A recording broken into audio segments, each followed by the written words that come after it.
সাধারণ মানুষ টাকা খরচ করে, দামি জিনিস কিনে নিজেকে ধনী দেখানোর চেষ্টা করেন। আর প্রকৃত ধনীরা সেই টাকা বিনিয়োগ করে নীরবে সম্পদ করে তোলেন। সম্পদ এবং ঋণের এই মনস্তাত্ত্বিক খেলাটি বুঝতে পারলে আপনার আর্থিক জীবন চিরতরে বদলে যেতে পারে। ধনী আর সাধারণ মানুষের পার্থক্যটা ঠিক কোথায়? আমরা অনেকেই ভাবি পার্থক্যটা শুধু আয়ের অঙ্কে, কিন্তু বাস্তবতা হলো এর মূল ভিন্নতা গড়ে ওঠে আমাদের প্রতিদিনের অর্থ ব্যবস্থাপনার সিদ্ধান্তে। দীর্ঘমেয়াদে সম্পদ বাড়ানোর ক্ষেত্রে ধনীরা যে কৌশল অবলম্বন করেন, অনেক সময় সাধারণ মানুষ ঠিক তার বিপরীত পথে হাঁটেন। আর এই ভুল সিদ্ধান্তের কারণেই তৈরি হয় ঋণের পাহাড় আর আর্থিক অনিশ্চয়তা। আজকের ভিডিওতে আমরা জানব কেন একজন ধনী আরও ধনী হন আর কেন সাধারণ মানুষ ঋণের জালে আটকে থাকেন।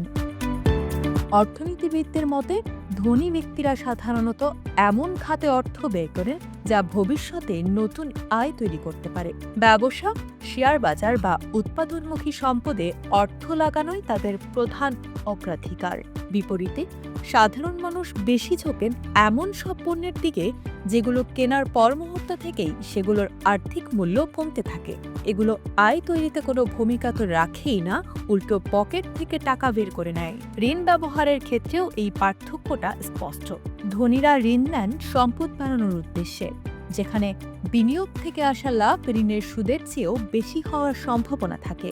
একে বলা হয় গুড ডেট বা ভালো ঋণ।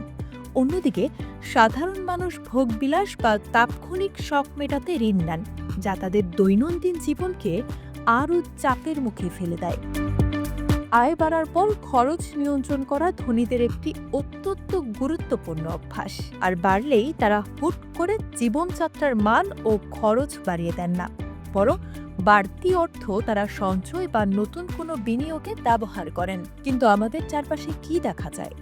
আয় একটু বাড়লেই বাসস্থান পরিবর্তন, দামি গাড়ি কেনা কিংবা দামি সব সাবস্ক্রিপশনে মানুষ জড়িয়ে পড়ে। ফলে মাস শেষে সঞ্চয়ের আর কোনো সুযোগ থাকে না। এর সাথে জড়িয়ে আছে লোক দেখানো খরচ বা স্ট্যাটাস প্রদর্শনের প্রবণতা।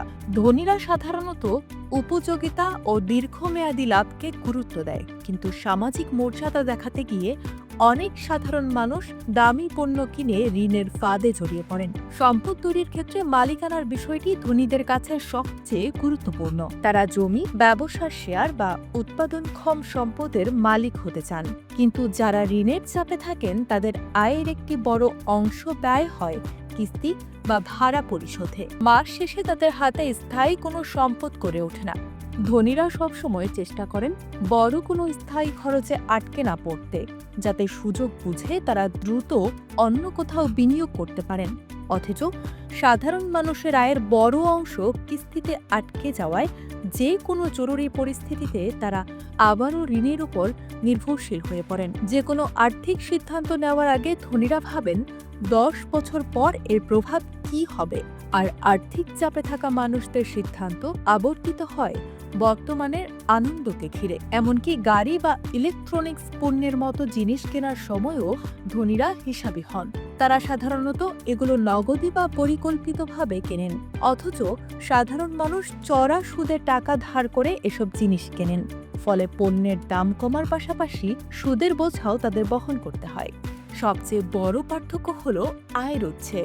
ধনীরা এমন একটি সিস্টেম গড়ে তোলেন যা থেকে তারা কাজ না করলেও আয় আসে। একে বলা হয় প্যাসিভ ইনকাম। কিন্তু ঋণে জর্জরিত মানুষের আয় পুরোপুরি দৈহিক শ্রম বা কাজের উপর নির্ভরশীল। কাজ বন্ধ হলে তাদের আয়ও থেমে যায়। বিশেষজ্ঞরা ঠিকই বলেছেন, ধনী হওয়া কেবল ভাগ্যের বিষয় নয়, এটি দীর্ঘমেয়াদী অভ্যাস, পরিকল্পনা আর শৃঙ্খলার ফল। সম্পদকে কাজে লাগিয়ে নতুন সম্পদ তৈরি হলো মূল চাবিকাঠি। মনে রাখবেন, আজকের ছোট ছোট আর্থিক সিদ্ধান্তই নির্ধারণ করবে আপনার ভবিষ্যৎ জীবন কতটা সচ্ছল হবে।